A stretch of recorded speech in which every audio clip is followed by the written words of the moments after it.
ఖచ్చితమైన ఆధారాలతో చెప్పితే రేపు సమాజం హర్షిస్తుంది. యువకులు కూడా వాళ్ళ లోపల ఏమన్నా లోపాలంటే సరి చేసుకుంటారు కాదంటారా? మీరు నన్ను చెప్పనివ్వట్లేదు కదా, మీరు మధ్యలో పక్కన నువ్వు ఏమి చేసినావు అనే విషయం మీద ఈ నాదా క్రియేషన్స్ కు చెప్తే రేపు టెలికాస్ట్ చేస్తామండి.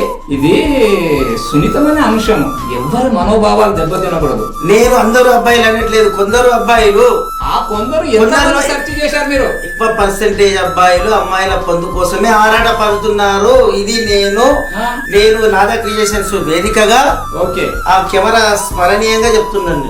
ఎక్కువ మంది అబ్బాయిలు పొందు కోసం ఎంత బుద్ధిమంతుడైనప్పటికీ వాడన్నిట్లో మంచి లక్షణాలు ఉన్నప్పటికీ అమ్మాయి పొందు కోసమే తహతహలాడుతున్నాడు ఎక్కువ పర్సెంటేజ్. ఈ అమ్మాయిలు కూడా ఏం చేస్తున్నారంటే నిజంగా అలాంటి వాళ్ళని నమ్మి మోసపోతున్నారు. ఒకసారి మోసపోతే అబ్బాయి తప్పు, రెండోసారి మోసపోతే అమ్మాయి తప్పు, మళ్ళీ ఇంకోసారి మోసపోతే అమ్మాయిదే తప్పు అవుతుంది.